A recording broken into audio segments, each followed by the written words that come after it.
Hello YouTube, this is BUB'S Comics coming at you with a quick comic haul. Super excited, had an awesome comic weekend, right? Coming off Mother's Day, it's just great time, just a great weekend, just all around fantastic stuff. I'm gonna get to a haul and then we're gonna talk about some more of that in another video. But some great stuff this weekend, so let's make me small and get to the haul. I went to Bowling Green with my buddy Jambo Comics and we did some parallel hunting.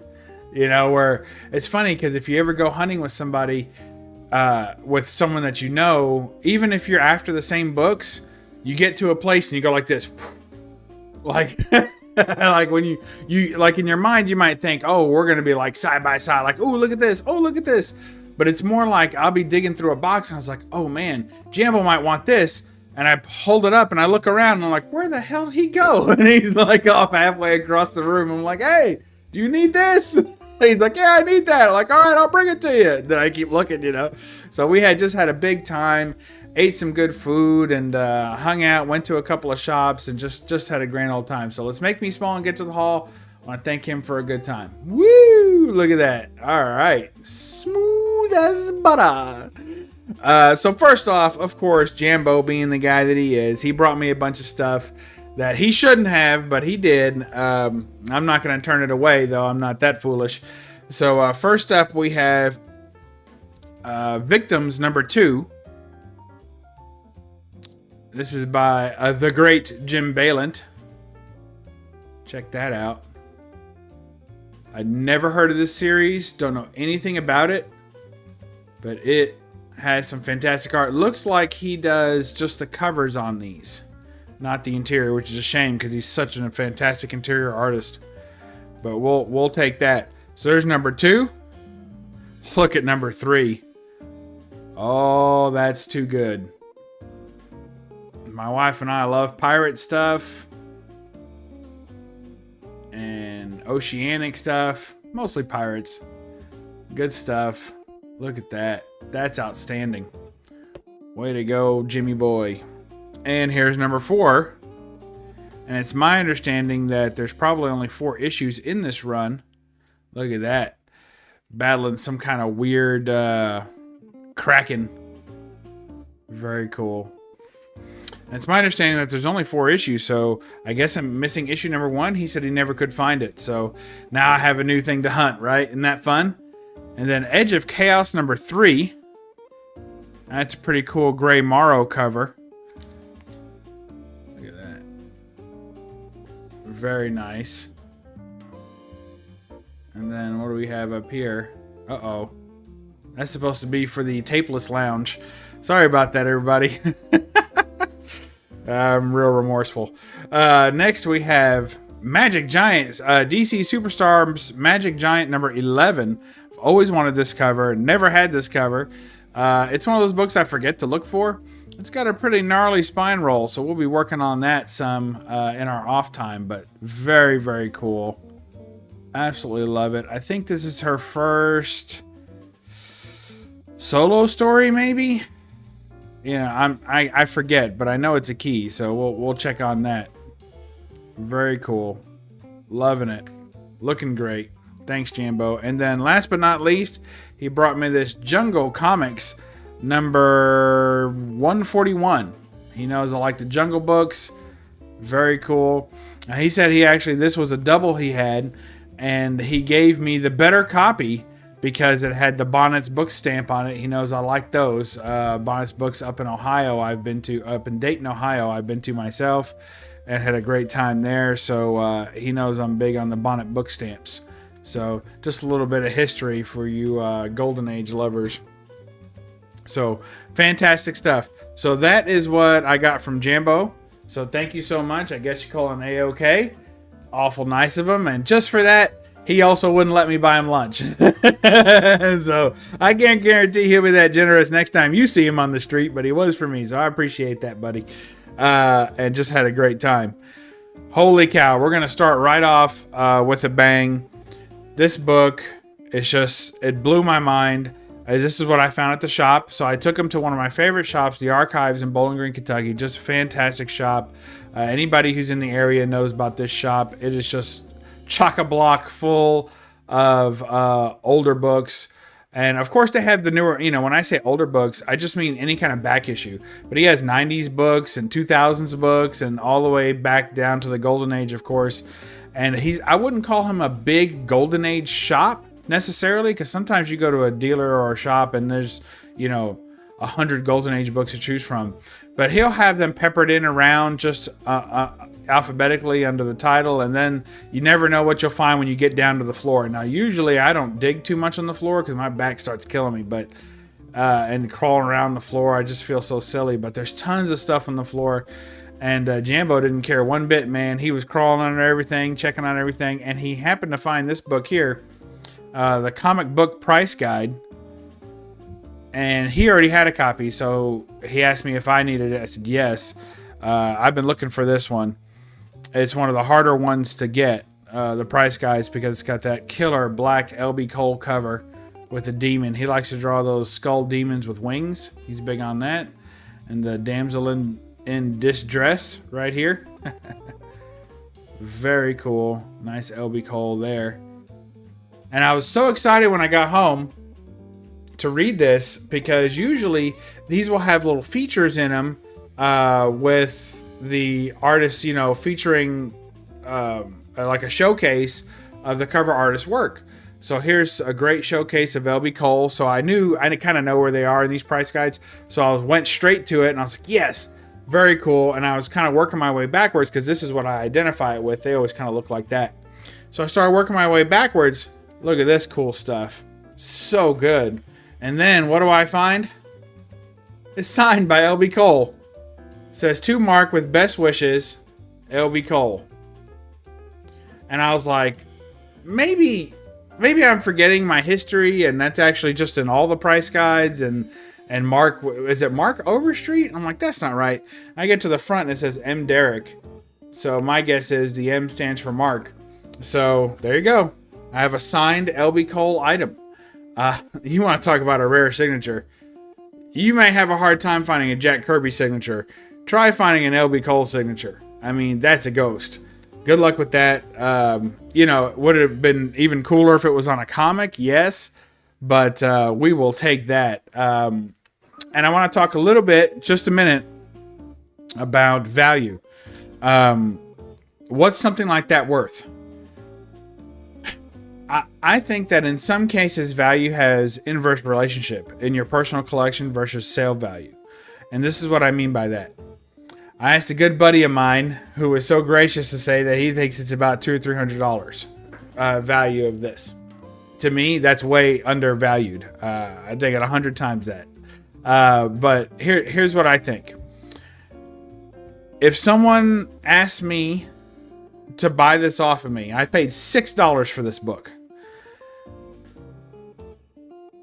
A fair return, double your money, triple your money, heck, 10 times your money, even only $60. I wouldn't take $60 for this.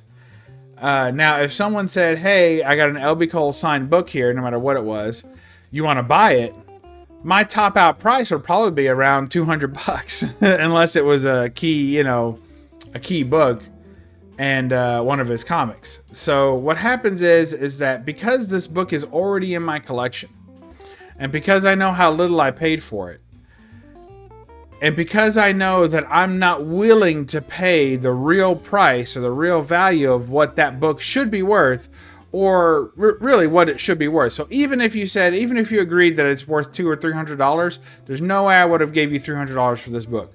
Just because there's other books that I would probably want more for the same price. So at that point, is this book worth $200, $300? No, it's worth more than that to me. And the reason it's worth more than that to me is because I'll probably never have another LB Cole signature in my collection because I'm not willing to pay the price that they deserve. So when you luck into something and you end up paying so little for something that for you has a lot of value and to the market would have a pretty fair value, it actually bumps the price up even more because it's something I would never have paid for. Does that make any sense at all? Let me know in the comments below. But basically, if you boil it all down, what I'm saying is something I would never have paid the full price of now has an even greater value than the market value to me because I would never get rid of it because my chances of getting another one are already slim enough based on the rarity of the item, and even that much more slim based on my cheapness. So I hope you understand that. Those of you collectors out there who aren't as cheap as me and aren't as, as budget conscious as me probably don't understand any of that. But if you like good deals and you like hunting bargains all the time for your PC, then you understand what I'm talking about. I'd never pay for that, so I'm glad I have it, because now I'll never let it go, probably. So, somebody asked me if I was looking to sell it. No, I'm not looking to sell it, but I probably would trade it someday if there was like something I really, really wanted, but it would have to be of equal rarity, and that's going to be hard to come by. So there you go. Thanks, Jambo, for the heads up on that book. I know I probably ought to give it to him, but he knows me well enough. No, I'm not gonna do that. But thank you, buddy, for the heads up on that. I was lucky he didn't need the copy, and so we worked out. And he picked up a couple of things that I wish I had got to first. Man, holy cow, man, he was a good hunter. This was actually the book I was excited about going to see, because this is an X-Men 61. I think second appearance of Sauron, and I didn't have this book, and I wanted it because I had the first appearance, which is a beautiful cover, Neil Adams, but it's only the back. It's only his back, so it doesn't really feature his awesomeness. And this one really does a good job capturing that. Had a little crap up there. I cleaned up as best I could, but it is what it is. Super low grade, but I got it for a fair price, so I'm very happy with that. We'll move right along. Here is Dracula. I don't know why I pick up these things sometimes. My wife likes Dracula a lot, but this would not be the version she'd be excited about. But yeah, when I saw this, I just couldn't pass it up. I was like, yeah, man, superhero Dracula run, yeah. And they, mess with his origin and make him into a superhero, and it's just all weird. So I love weird stuff like that, so had to pick that up. He's also got a few modern books floating around. So here was a nice Adam Hughes Future State. I don't think that this book is like super hard sought after or commands a bunch of money, but to me, what's funny about the Adam Hughes books is that when they first come out on the newsstand, they don't necessarily get scooped up unless they're like a store exclusive or something like that. Sometimes those get scooped up faster, but these Adam Hughes books, if you can get them for cover price, usually they'll hold their value, because there's a lot of completist collectors out there. And what happens is that they don't have every time access to the cover price books. So later on, they're like, oh, you know what? I want every Wonder Woman done by Adam Hughes. Well, you're going to need this one. Even though it's not as expensive as some of the other ones. But later on down the line, if it costs you $10, they're like, okay, I'm happy to pay a $10 Adam Hughes book, as opposed to sometimes having to pay a $20 or a $30 or $40 or $50 or $100 for an Adam Hughes book. So these, well, in my opinion, almost any Adam Hughes book holds its value at cover price. If you can get it at cover, you're probably doing okay. And if you like it well enough, hey, that's even bigger plus, right? Put the kiddies to bed. We got Penthouse Comics. And this is I love these Penthouse Comics. They're obviously risque, but they are a lot of fun. And look at that Frazetta. They don't call them full figure Frazetta for nothing. Look at that. Is that not amazing? Fantastic work, sir. I salute you. There's a great Frazetta cover. Didn't know that was going to be there. I always know he has magazines, and I go through them a lot. But, man, when I got to this one, I just couldn't believe it. I pulled it out, and I said, how did this slip by all the other hunters out there? So, very, very cool. Very happy to have that. He doesn't keep a lot of stuff like this in the shop. That's the thing. Like, this shop doesn't usually have a lot of risque type stuff. So, when it's there, he usually just lets it go for cheap. And this was cheap, too. So, love that. And then last but not least, we got the Green Slime. Love this cover. Super, super cool. That's, of course, a movie poster from the movie I think was called The Green Slime. So, very cool. Look at that. Isn't that perfect? I love it. That's some great sci-fi goodness right there. So, that's it. That's my haul, y'all. I hope you appreciated that. I hope you had a good time. I hope you like the idea of hunting and never knowing what you're going to find, because that's certainly what happened to me this weekend. And thanks again to Jambo for coming around, and anybody else ever in the area. You come down, I'll try and show you a good time, and I'll definitely show you some good comics. and he got to hang out in the old. He didn't want to call. He didn't want me to say he was hanging out in Bub's boy hole, so we're calling it, Bub's Cave of Wonders. I don't know. Somebody had a good name for it a couple weeks ago. I can't remember what it was. But here you go. The Bub Lair or I can't remember. So he got to hang out in here for a minute and dig through some books and kind of check out the room. And I appreciate that. So we had a great time, shopped for some great comics, got some great deals. Can't wait to see his haul, stuff he showed off. Oh, and one more thing. I also picked up these Vinnie Mates.